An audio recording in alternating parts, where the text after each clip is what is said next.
নমস্কাৰ আজি মই বাস্তুৰ পূব দক্ষিণ পূব দিশৰ বিষয়ে ক'বলৈ ওলাইছো পূব দক্ষিণ পূব মানে ইষ্ট সাউথ ইষ্ট জোন এই জোনটোৰ মেইন এট্ৰিবিউট হৈছে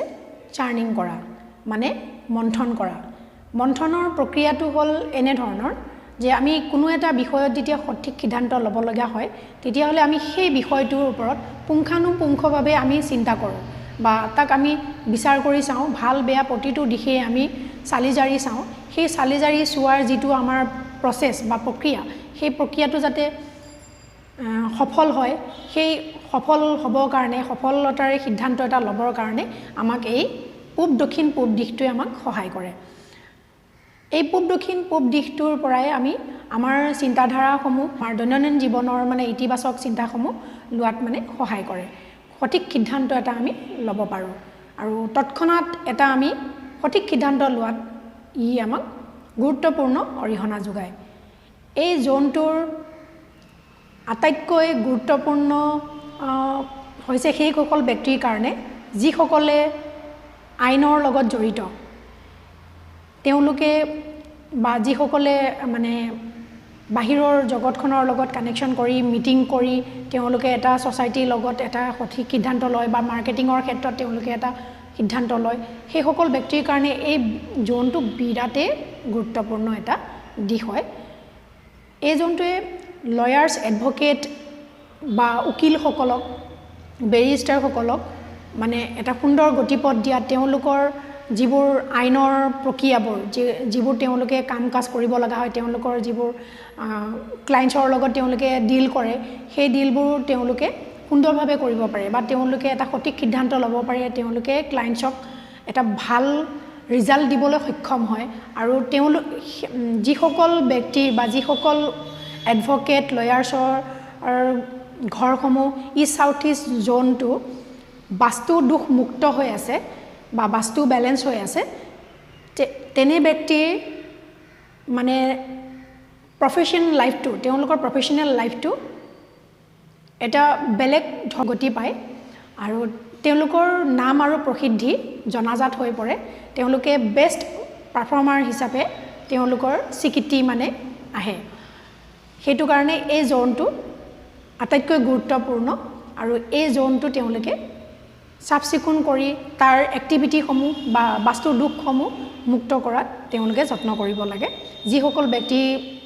মানে চিন্তাধাৰাসমূহ সঠিক দিশত যোৱা নাই বা চিন্তাধাৰাসমূহ মানে এটা নতুন মানে গতি পোৱা নাই কোনো সিদ্ধান্ত এটা ল'ব পৰা নাই তেনেহলে তেওঁলোকৰ ঘৰত বা তেওঁলোকৰ অফিচত বা তেওঁলোকৰ কাৰ্যকৰী জেগাসমূহ ঠাইসমূহত এই ইষ্ট সাউথ ইষ্ট জোনটো নিশ্চয় বাস্তু দুখ হৈ আছে গতিকে এই বাস্তু দুখসমূহ অতি সোনকালে আঁতৰ কৰাত তেওঁলোকে প্ৰচেষ্টা লোৱাটো খুবেই জৰুৰী লগতে এই পূব দক্ষিণ পূব দিশত কি ৰং হ'ব লাগে সেই বিষয়ে মই ক'ব ওলাইছোঁ এই পূব দক্ষিণ পূব দিশত সেউজীয়া ৰংটোৰ প্ৰাধান্যতা সকলোতকৈ বেছি এই দিশত সেউজীয়া ৰংটো হোৱাটোৱে উচিত লগতে ক্ৰীম কালাৰো হ'ব পাৰে আৰু আপোনাৰ পিচ কালাৰ বুলি এটা কালাৰ আছে সেই কালাৰটো আপোনাৰ এই দিশত হ'লে মানে বাস্তু বেলেন্স হৈ থাকে এই দিশত কি ৰং থাকিব নালাগে সেই বিষয়ে মই ক'ব ওলাইছোঁ এই দিশত নীলা ৰং থাকিব নালাগে কলা ৰং থাকিব নালাগে অত্যাধিক ৰঙা ৰং থাকিব নালাগে অত্যাধিক কমলা ৰং থাকিব নালাগে কিয়নো তেতিয়া আমাক এংজাইটিত ভোগায় ৰঙা আৰু কমলা ৰংটোৱে বেছি মানে মাত্ৰা বঢ়াই দিয়ে আমাৰ এংজাইটি বা আমাৰ চিন্তাধাৰা প্ৰক্ৰিয়াটো ইমান খৰতকীয়া কৰি তোলে যে আমি অস্থিৰতাত ভুগি পৰোঁ সেইটো কাৰণে এই ৰংকিটা ইয়াত হ'ব নালাগে বা গ্ৰে কালাৰটো ইয়াতে হ'ব নালাগে ক্ৰীম ৰংটো বেলেন্সৰ ৰং হয় এই ৰংটো ইয়াত থাকিলে এই বাস্তু দুখৰ পৰা আপোনালোকে মুক্ত হ'ব পাৰিব আপোনালোকে বাস্তু বেলেন্স কৰিব পাৰিব লগতে এতিয়া ক'ব ওলাইছোঁ এই দিশত কি এক্টিভিটি হোৱাটো বেছি ভাল আপোনালোকৰ কিচেনৰ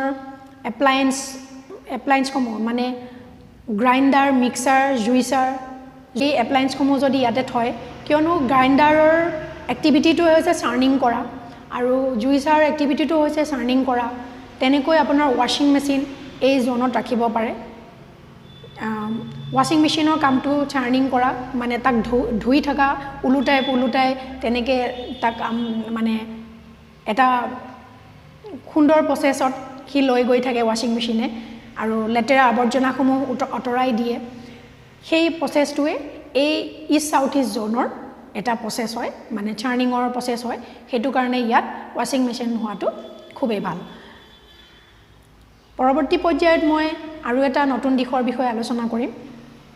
আশা কৰোঁ আপোনালোকে আজি ইষ্ট সাউথ ইষ্ট জোনত হ'ব লগা এট্ৰিবিউটসমূহৰ বিষয়ে গম পালে আপোনালোকৰ ঘৰত যদি এই মানে এক্টিভিটিবোৰ হৈ আছে এই ইষ্ট সাউথ ইষ্ট জোনত তেতিয়াহ'লে খুবেই ভাল আৰু যদি হোৱা নাই তেতিয়াহ'লে আপোনালোকে সোনকালে বাস্তু দোষ মুক্ত কৰি এই এক্টিভিটিবোৰ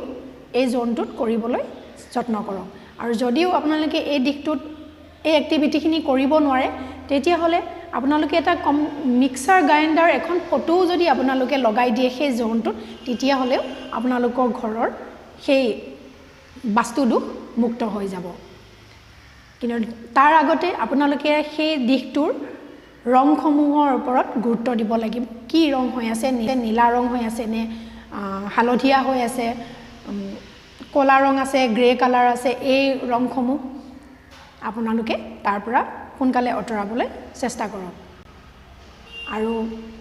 মোৰ পৰা যদি আপোনালোকে কিবা দিহা পৰামৰ্শ বিচাৰিছে মোৰ ফোন নাম্বাৰটো দিয়াই হৈছে আপোনালোকে মোক যোগাযোগ কৰিব পাৰিব আজিলৈ আহিছোঁ ধন্যবাদ